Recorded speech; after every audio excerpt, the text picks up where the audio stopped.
All right, welcome to Hoops Tonight here at The Volume. Happy Tuesday, everybody. Hope all of you guys are having an incredible week. A fun live show on YouTube again. It's been a long time since we've done this, but I miss it, and I'm glad we're going to be doing it again, something we plan on doing every week, basically, from here on out. And then, obviously, as you guys know, every day when we get to the playoffs. So we're going to be breaking down that unbelievable basketball game between the Golden State Warriors and the Boston Celtics. I have thoughts on Ja Morant's scintillating return to action. And then I have a quick little shout out I want to give to Dame Lillard, who hit 20,000 career points tonight. You guys know the drill. Before we get started, subscribe to our brand new YouTube channel. It would mean a lot to me if you guys would take 10 seconds to scroll down and hit that subscribe button. Don't forget about our podcast feed, wherever you get your podcasts, under Hoops Tonight. Follow me on Twitter at _JasonLT so you guys don't miss any show announcements, as well as the film threads that I do from time to time throughout the week. And then last but not least, keep dropping mailbag questions in the YouTube comments so that we can hit them throughout the remainder of the season. So those of you guys who have been following the show for a while know that I tend to kind of gravitate towards very specific trends in the big picture about the NBA. Obviously, as a big part of doing this for a living and with my background in basketball, I'm obsessed with where the game is going. And I'm constantly trying to find out all these little things about, specific things that are working really well in the NBA right now versus things that aren't. And if for those of you who have been listening this season, you know that one of the trends that I've been clinging to is this idea of the high motor athlete. Basically, especially during the course of an 82-game season, night in and night out, with all the traveling, with all the swings and motivation level and all the things that can influence basketball games, it's really difficult to play hard all the time, especially when you're older. I'm only 32, and I have a hell of a lot fewer miles on me than a lot of the veterans that are playing around the NBA, and I just don't move the way that I used to on a daily basis. You know what I mean? And what's nice is over the course of 82 games to have guys in their early 20s that are freaky athletic, that are still super stoked about every single NBA game because they're new to it still, and they just bring energy. And that just helps you in so many very specific areas of the game of basketball, especially over the course of the regular season. Think of it like this: transition defense. It's about sprinting back, right? Just simple perimeter defense in the NBA. It's about navigating screens and sitting down in a stance and sliding your feet. Defensive rebounding. It's about positioning yourself between man and ball and pursuing the basketball. Offensive rebounding is about pursuing the basketball. When you screen and roll to the basket, like Trayce Jackson-Davis did so many times tonight, and he was killing the Celtics just screening and rolling hard to the basket. That key offensive rebound late that led to the Steph Curry dagger three in overtime was a Steph Curry split in a pick and roll against Al Horford. He got downhill. Both Al Horford and Derek White ran with him to the rim, and Steph just had to get it up there somewhere. But Trayce Jackson-Davis, who set the screen 25 feet from the basket, has to get down to the rim to get into that scrum and get to the basketball. I'm just not sure if that's a play that Dario Saric can make, right? Just from an athleticism standpoint. Trayce Jackson-Davis slipping early out of screens. He had a bunch of success against Klay Thompson with Klay Thompson, in that third quarter stretch, just setting good hard screens as the Celtics were showing, just rolling hard to the rim. Trayce Jackson-Davis last year was one of the better pick and roll players in the country in college. And specifically, I remember watching the film when I was scouting him and thinking man, this dude is just getting swarmed on every single one of these ball screens. And it was just one of those things where I thought when he gets to the NBA, he's just going to have so much more space to operate. And you're seeing his finishing ability play a role there. When Steve Kerr first put the bench group out there in the late first, early second quarter, it was Dario Saric at center. They were struggling to protect the rim. Trayce Jackson-Davis had two massive blocks on Jaylen Brown on drives. One on the in the first half, you remember he pinned it on the glass. That was when you could hear on the broadcast, he screamed, "Give me that shit," because he's just bringing that energy. He just has that ferocity that you need from that specific position. And then in OT, when Jaylen got downhill, and it was one of the rare times where I thought going for a dunk was probably the wrong idea, because if he would have just kind of kept his arm out and went for a lefty layup, I don't think Trayce could have got there. But he tried to dunk it, and Trayce made that extra effort, and he got there, and he beat Jaylen Brown to the rim and made a play. And again, we talked a lot about Jonathan Kuminga and Moses Moody and whether or not they have the wherewithal to make solid decisions and to do their jobs within the 16-game goal of the NBA playoffs. But that's different from the regular season. And like we saw last year, like Moses Moody was a guy that they could depend on, or at least for a few shifts a game. But it was a little bit of a question mark with Jonathan Kuminga. But it's like in this sort of setting, why the hell not lean into him, especially at home, when you know your young guys are going to play super hard and bring that energy for the home crowd. He did an amazing job down the stretch on Jayson Tatum, got a key stop before the end of regulation that sent it to OT. And then on offense, down the stretch of the game for the Warriors, it was just a steady diet of Steph attacking Al Horford in pick and roll. Big flashbacks to the NBA Finals, if you guys remember. And if you remember in the NBA Finals, it followed a very similar pattern in the sense that the Celtics are running what was supposed to be a high drop, but Steph's running these ball screens so far away from the basket that it's just really hard for the big to get up high enough. And Steph hits that big three on the left wing. I think it was the one that tied it at 118. Hits that big three on the left wing against Horford in drop coverage. And then what ends up happening inevitably, the Celtics get worried about that shot, so they bring Al Horford out further, which Steph usually drags the ball screen out to then force the switch. And now it's Al Horford on an island against Steph Curry, and it's that hard in and out step to the side for the big three that tied it after the Derek White three. It was a steady diet of Steph attacking Horford. And there were even, it kind of devolved into what so many rock fights do, where you're seeing at OT, everyone's fatigued, and it's like Klay Thompson missing good looks and Jayson Tatum smoking a layup right at the rim, and a couple other Celtics missed good looks. But that's just the way rock fights are. And a lot of times in a situation like that, making a play like what Steph made there down the stretch, again, another Al Horford, another opportunity to attack Al Horford in pick and roll, bringing him out above the foul line, splitting the pick and roll, getting downhill. Derek White's trying to apply back pressure. You're bringing two guys to the basket. So even if you do miss that layup, you just are providing your teammate in Trayce Jackson-Davis with basically a free run to the offensive glass. I was so impressed by Steph in this particular game, just from the standpoint of his conditioning, because there was a stretch there where he was really struggling in the second half before he got it going late. And, the Lakers kind of put together a game plan that works pretty damn well against the Golden State Warriors, at least in terms of the way they tried to wear down Steph. Like we saw the top locking on all of the perimeter players and funneling them towards Anthony Davis and LeBron James on the back line. That's not as big of a deal with this current configuration of the Warriors, because one, Draymond's not out there. Kevon Looney was barely playing. It was a completely different lineup. But one of the things the Lakers did in that series too is they were like, hey, Andrew Wiggins ain't the same guy that he was last year. Klay Thompson's really struggling in this series. Let's just attack Steph every time down the floor, not because Steph's a bad defender. He's not. He's a firmly above average defensive player. He's got good size for the position at 6'3". He's strong. He does his job, right? But if you just attack him in the post every single possession, or from the perimeter every single possession, you can wear on his legs, and that could potentially lead to missing shots. And I was so impressed by Steph's conditioning in this game, because he was the guy making shots late, despite the fact that Boston was going at him relentlessly in the post, which again, and you got to think, when you're defending in the post, it's like you're legitimately sitting down in a low stance and absorbing contact. That's all heavy exertion on your legs. I was really impressed by Steph. It was a classic game on that front. And then again, you have to get secondary support. This is something we've talked about a lot over the course of the season. When the secondary support is not there, Steph has to do that much more, and then the fatigue can play a role. We saw that in the Lakers series, right? We've seen this in general over the course of recent weeks, as his efficiency has gone down a little bit. It's just a byproduct of not getting that secondary support. Well, we're on a little over a week now of Klay playing significantly better. Gives you 24 tonight. Hit a bunch of key shots there late in regulation. I know he got cold in OT, but he had some big shots in regulation.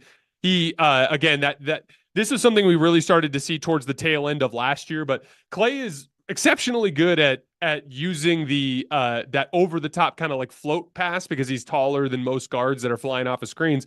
That over the top float pass to hit the roll man, and he was having success generating offense, making dump offs to Trayce Jackson-Davis as he was coming off of curls. And again, just that little bit of extra support pushes you over the top. Now, this is going to be a challenge. We talked about this a lot over the course of this week. This Warriors team is in a strange predicament because as of right now, they're outside of the play-in, and we've got this, presumably another 3 weeks or so, according to the reports that came out in the last couple of days, where Draymond's not going to be around. Okay, so we're talking like another 10 to 12 games, right? I haven't looked at the schedule to see exactly how many, but over the course of that span, it's going to be difficult, and it's going to require a lot of heroic efforts from specific guys. It's going to require Steph to be at an MVP level like he was tonight. It's going to require Klay Thompson to be a guy who's consistently in the mid-20s and who's generating additional offense with his passing ability. It's going to require Steve Kerr leaning into the athletes and just counting on them to get a lot of the work done. Again, you can figure out playoff rotations down the line. You don't know what you're going to do at the deadline. I think we're pretty certain at this point that the Warriors are going to be a team that's going to look to do something at the deadline, right? So like this, who knows what it's going to look like down the line. You've got to float things right here. Not to keep bringing up Lakers comps, but this is exactly what happened to the Lakers last year. It's like Anthony Davis gets hurt. You're trading Russ at the deadline. It's like we got this weird team. It's like LeBron, Russ, and Dennis Schroeder, and like we're small, and we're just gonna have to find a way to win games for a little while. And they did. They just hovered around 500 until they could get to the deadline and kind of reorient the roster and go forward. That's the stretch that the Warriors are in right now. They're in trouble in the standings. They're undermanned in personnel. Draymond Green being out obviously hurts this team, but they just got to find a way to hover as close to 500 as they can, and doing things like winning the home games in particular. When your young guys are going to bring that energy, that goes a long way towards helping you accomplish that goal. Now, I'm not going to talk any more Warriors tonight. Tomorrow, Sam Esfandiari from the Light Years podcast, friend of mine, is going to come on the show, and we are going to do a deep dive on the Golden State Warriors. We're going to be recording that in the relatively early portion of tomorrow morning. So tomorrow afternoon, Warriors fans, keep an eye on the feed. You're going to see a lot more Warriors-related content in the right around noon tomorrow. On the Boston front, this is something that I've been harping on all season long, and Boston plays such a consistent style night in and night out that it just kind of becomes part of the story, right? And it was frustrating because throughout the lion's share of this game, the Celtics were approaching it in a very a unique way compared to the way that they usually play. They were relentless attacking in the post. Now, the Celtics are a high post-up team in general. They like to post up a lot with Drew Holiday. They post up a lot with Jaylen Brown. They post up a lot with Jayson Tatum. They occasionally throw in a post up there with Al Horford. Kristaps Porzingis has been deadly in the post this year. They run a lot of post ups. But when Kristaps Porzingis is out of the lineup, they're not that heavy of a post up team. But they were running a ton of post ups in this particular game, and they were relentless, punishing Golden State's smaller players inside. But what happened, and it's something that happens so often with the Celtics team, is they have a tendency to cling to the good shot rather than the great shot. This is a concept I talk about a lot on this show, right? Like, I want to give you guys a couple of basic examples. Al Horford took a corner three in transition, quick trigger. If it was an OT, if I remember correctly. I remember when he shot it, I was like, man, like, how do you not try to run some offense and see if you can get something better and see if maybe that's a shot you end up with? Not to mention, when you're running in transition, your legs are tired from running and you're not squared up. You're running back, looking for the ball. You turn, you haven't even really looked at the rim yet, right? Then there was a play where it was the one right before Steph Curry's dagger. And it's Jaylen Brown attacking in the post, drawing a second defender, and Al Horford is standing for a long time in the right corner. And Jaylen Brown throws him a perfect pass in the shooting pocket. He's already facing the rim. He's not fatigued. He's squared up. He has all freaking day, and he rises up and he knocks down the three. Do you guys see the difference between that? That's an open Al Horford three in transition versus a wide open Al Horford three on a standstill situation out of a double team from that Jaylen Brown draws into the post. One is a decent shot. The second is a great shot, right? That's the difference. Derek White also took 18 damn threes in this game. Took a transition, like he's Klay Thompson type of three in the right corner. it was either in the fourth quarter run or in OT. Misses it, right? When it was 118 after Steph hit the pull-up three over Al Horford, Jayson Tatum runs a super methodical two-man game with Derek White to get Steph Curry posted up on the right elbow, backs him down, draws a double team. Derek White is standing wide open in the corner. Jayson Tatum hits him. He's got all day to think about it. His feet are already set. He didn't just sprint and transition, and Derek White knocks it down. Again, Derek White transition three, okay shot. Derek White catch and shoot three, facing the rim, standing still out of a double team when Jayson Tatum is posting up a smaller guard. Great shot. And again, like one of the things that's tough with this Boston team is they're so damn talented that a lot of times the okay shots go in. But one of the biggest problems with this particular team is they are not methodical enough about seeking out the great shots down the stretch of games. You know, like this is the problem. Jayson Tatum ends up getting Steph on a switch late OT or mid OT on the right wing, and he just drives him all the way to the rim, and he smokes a layup right at the rim. And it's like, great process, a shot he's going to make 95 out of 100 times, and he missed it. And like, what's interesting is that was the only time he did that in that quarter or in that 5-minute overtime. You know, it's funny. One of the things that's happened with analytics and in their increasing relevance in the NBA is we talk a lot about this concept of shot value. And I am a huge believer in shot value. You guys know that. Specifically, not just shot value, but like possession value, right? Like what is a Jayson Tatum post up worth? What is a LeBron James pick and roll worth? What is a Kristaps Porzingis, spot up opportunity worth, or a pick and pop worth, or something like that, right? And I think those are good trends to follow over the course of an 82-game season and the kinds of shots you're getting over the course of 48-minute games. But once you get to crunch time, shot value doesn't matter anymore. Field goal percentage does. Because if I could run beautiful offense for catch and shoot threes and miss 6 in a row. Like just take a Steph Curry and just chart every single catch and shoot three he takes. He'll have stretches where he makes 8 out of 10, and then he'll have stretches where he misses like 4 or 5 in a row. How often do you see guys miss 4 or 5 shots in a row within 5 feet of the basket? It just doesn't happen. At the end of games, that field goal percentage that number is what matters. In the small sample size, it no longer becomes about aggregate shot value over a large sample size. It becomes about generating the best quality shots. And again, it's just this team, like Al Horford in particular is a great example. Al Horford is a shooter. He's a good shooter. He's a guy that like, when he gets a wide open look, you're always like, man, that might go in, right? But he is not a great shooter. Great shooters should be hunting three-point shots.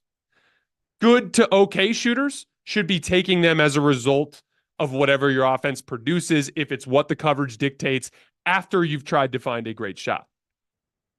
The Celtics have way too many guys right now that are hunting okay shots instead of hunting the great shots. And that to me is the big thing that's standing in the way. We talked about Jayson Tatum.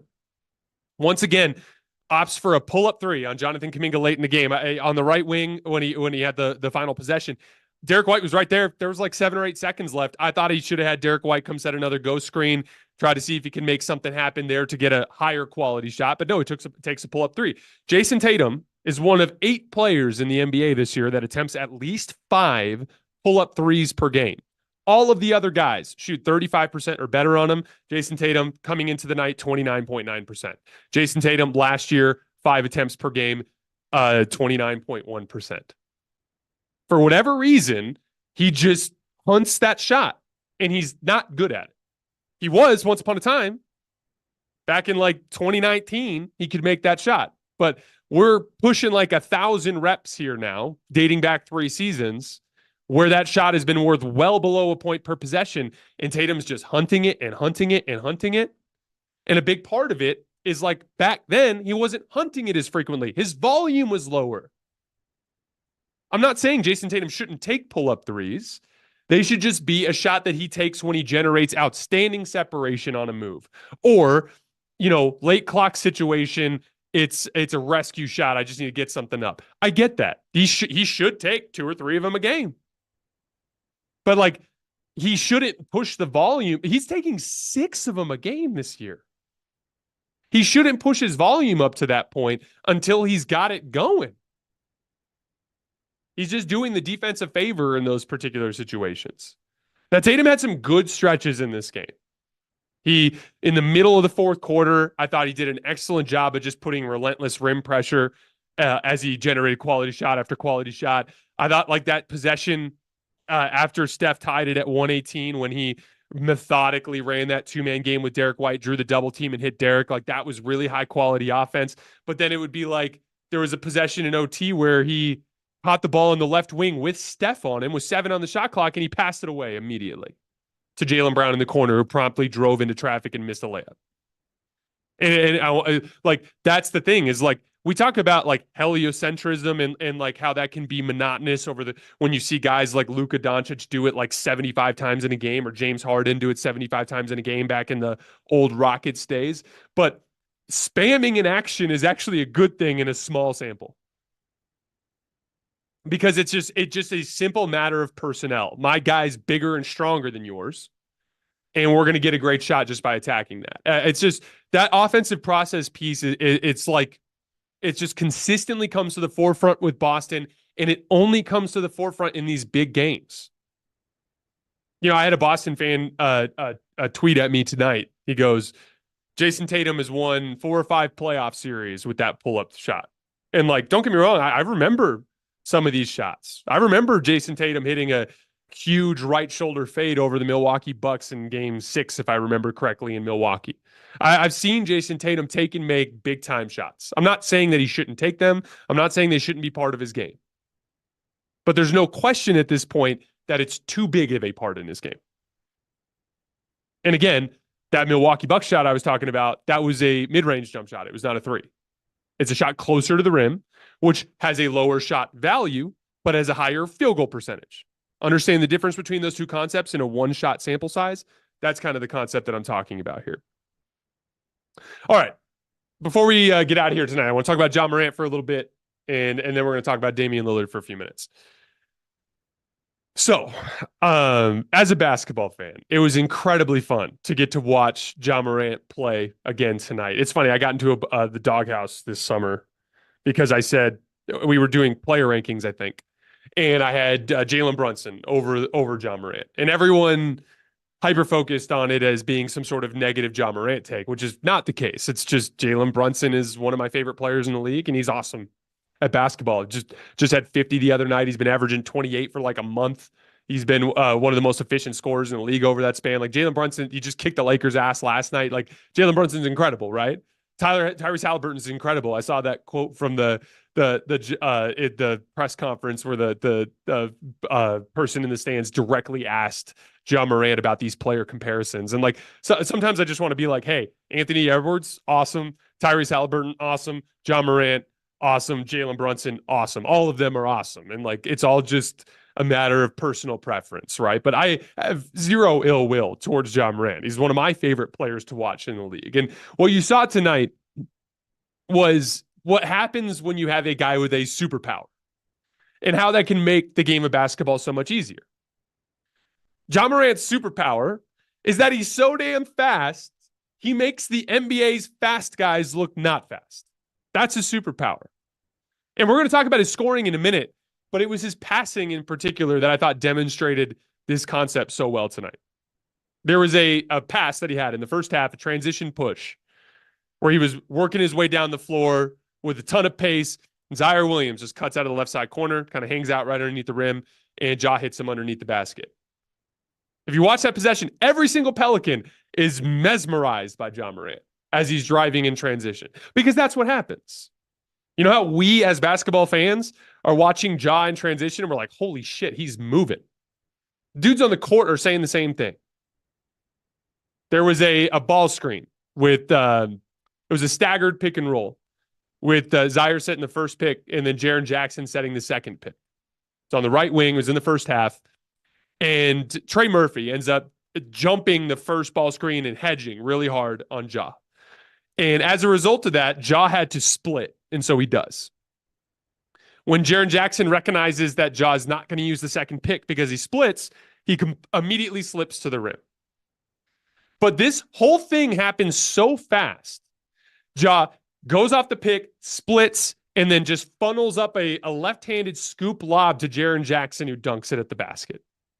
Jonas Valanciunas is in like kind of a drop coverage in this situation. The whole thing happens so fast. Not only does Jonas Valanciunas not get a hand up, not only does he not jump, he doesn't even get a hand up. He's stuck in the mud. He's like, he just turns around and suddenly Jaren Jackson's on the rim because of how quickly, like that's a read that we see a lot. Like, oh, it's a hedge. You split the hedge. You got to engage the drop coverage defender. Then you throw that lob to the vertical spacer. It's a play we see a lot in the NBA, but it never looks like that because no one ever does it that fast. And again, like we talk so much about all these different skill set things, but like that individual athletic superpower is one of the most warping things that an individual player can do for a basketball team. And he's always just been a gifted passer in general. Now, the Pelicans are generally a hard help team, but consistently, Ja Morant tonight was reading the low man really well. Hit multiple threes in the weak side corner with skip passes. It's just, he is going to make offense so much easier for this Grizzly team. We're going to talk a lot about, or we're going to talk a little late in this show about what they have lying in front of them as a challenge. But there's no doubt that it's just going to be a lot easier for this team with Ja Morant on the court. Then down the stretch, Ja gets 3 straight buckets in the final minute and a half. Starts with an ISO of Herb Jones out of the right corner. Herb is kind of opened up a little bit, and Ja just drives right behind to the left and goes to that little left-handed push shot in the lane. Then, very next possession. Now, this is something that we saw. Do you guys remember the spinning and one that Ja Morant had in the third quarter? This is a concept that is another thing that's related to speed. Ja comes off the pick. Jonas is in a drop. It's kind of like a high drop, right? Like the Pelicans usually bring Jonas as high as they can into the ball screen, and then they're a big backside help team. That's just kind of the way that they kind of deal with Jonas's limitations in pick and roll coverage, right? But once again, Ja's so damn fast, Jonas can't get up to the level of the screen in time, right? Or not even the level, but like he usually was going up just shy of the level. But instead, he's too far back. Ja has him on his heels, hits him with a spin move, and gets an and one, right? This was in the third quarter. So one of the things they did on this second to final possession is they just had Jonas hard hedge on that right side to just try to stop him from using the screen entirely. Now, one of the reasons that teams use hard hedges is because it flattens out a drive. If you can get out on top of the screen, and so instead of him getting downhill on the screen, he has to take a negative step to curl back further away from the basket to evade the hedge, that gives him time to recover and your on-ball defender a chance to get back to the ball. That's why teams do a hard hedge. Here's the problem. Ja's too damn fast for Herb Jones, crossed over left to right instead. So when Jonas was waiting for him on the right side of the pick for on the left side of the pick for the hedge, Ja's going right, and now there's no weak side help. And Zion was late coming out of the corner. He tried to block him and had no chance, and Ja lays it in. And then down the stretch, the final possession, the game winner, it's a 1-4 low. Just clear the entire top of the floor for him. Just hits Herb Jones with the hard dribble move and a spin, and then that like in between shot for Ja that he has that kind of is his before the rim shot is that little floater. He hit a big one on Brandon Ingram late in the game as well. That floater is just really, really difficult to guard because you're trying to prep to meet him somewhere at the rim, and he just pops up off the floor, gets great balance. He's going straight up and down, and he makes that shot at a really high clip. It ends up being the game winner. Now, again, like we can talk about the Pelicans and why the hell they just kept letting Ja go one-on-one. That's a story for a different day. But like just from a sheer standpoint of athletic gifts, think of it like this. Herb Jones is one of the best perimeter defenders in the game. Have you guys ever heard of the concept like defending on your heels? You know, I one of the things that I noticed, and we're going to talk Lakers on probably Thursday is my guess. But in the Knicks game last night, If you guys who follow me on Twitter and saw the film thread that I did this morning, I kind of broke down the differences for Rui Hachimura when he would try to actually hold his ground and meet Julius Randle with force, and how that forced Julius into tough fadeaways versus when he opened up and gave an angle and Julius was getting easy floaters and shots close to the rim. And the difference between those two types of defensive strategy, or shouldn't say strategy, just in terms of execution, right? Well, that's the way perimeter defense works. The on-ball guy is trying to make a move towards me. I'm trying to beat him to his spot, right? If I beat him to his spot, I want to hold my ground. And if I hold my ground, I'm going to take that contact in the chest and I'm going to shut down that driving lane, right? But what can happen is when you're out of position, if you try to hold that ground and he kind of clips the side of your shoulder instead of like centered in your chest, now it's a blocking foul. Now he might get continuation and get all the way to the rim. It's the simple concept of being in defensive position versus being out of position, right?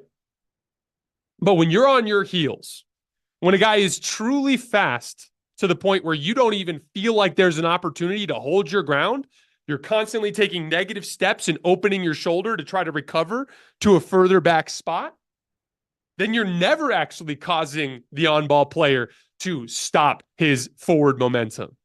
Watch those Ja Morant drives on Herb Jones down the stretch of that game. Herb is on his heels. He's backpedaling. He's opening his shoulders. Never once did he actually try to cut Ja Morant off because he's out of position because Ja's way too damn fast for him. And that's the superpower. There are superpowers, and then there are superpowers where even the dude on the other team that has the same type of superpower can't handle it. When your best perimeter defenders can't do anything with him like that, it just puts your defense in a huge predicament. Now you're going to have to just double team him and pray someone else misses a shot, right? Which Pels didn't do. And, that's their prerogative. But honestly, this is all I'm going to say about it. As a basketball fan, I had so much fun watching Ja Morant tonight. I'm so glad he's back playing basketball. The Grizzlies are in a tough spot. They're 7 games out of the 10 spot with 56 games left. And they have a lot of issues that extend beyond Ja. It's possible, but it's going to be really, really tough. But what's great about it is you've got one of those guys. Anthony Edwards, Tyrese Halliburton, Ja Morant, Shai Gilgeous-Alexander. All 4 of these young guards are like bona fide superstars, in my opinion, in the making. Either there or in the making. And you've got one of those guys. We talk a lot about this on this show, the idea of you got to have, step one is get the guy. Once you get the guy, you categorize his strengths and weaknesses and you build a roster around him. If you don't have the guy, what are you doing? Right? We've talked about this with a bunch of the other teams around the league. Talked about this with Chicago, right? Everything needs to be geared around getting the guy. And tonight was just another great reminder that Ja is the guy. Now, this season, when you get to the deadline, if you're within striking distance to get to the play-in, great. But if you get to the deadline and you're not, then this is a great season for you to do what you can do to shape things the way they need to be shaped for you to make a run next season. All right, before we get out of here, Damian Lillard at 40 points tonight. He's crossed 20,000 career points. But most importantly, because shout out to Dame for hitting 20,000 points, but he's averaging 37 per game in his last 3. Those of you guys, Bucks fans, remember I did a deep dive on Monday about their win over the Rockets and all of the positive trends that came out of that, right? And I didn't love that they just, I understand Andre Jackson's just not as good as Malik Beasley. You have to go back to him in the starting lineup, but I just wish we could see the Bucks with that type of defender in that spot. That said, one of the key elements of that whole spiel that I gave that day was, yes, it's about having a point of attack defender next to Dame. Yes, it's about Chris giving you 18 to 20 a night, just in scoring on the margins. Yes, it's Giannis being Giannis. Yes, it's Brook in a deep drop and outplaying your other team center and doing all those things. But at the head of the snake, you need MVP level, top tier half court surgeon Damian Lillard. And he was not that for the first quarter of the season. And it's been a hell of a journey, him getting his legs underneath him. But I think we're starting to see that. And so above and beyond any sort of recognition for Dame on a great career accomplishment, that dude just seems ready to take a run. And I think the Bucks are going to follow. All right, guys, that's all I have for tonight. We'll be back tomorrow with Sam Esfandiari from Light Years, and we'll have a couple film sessions on Thursday, Friday before the weekend. As always, I appreciate you guys, and I will see you tomorrow.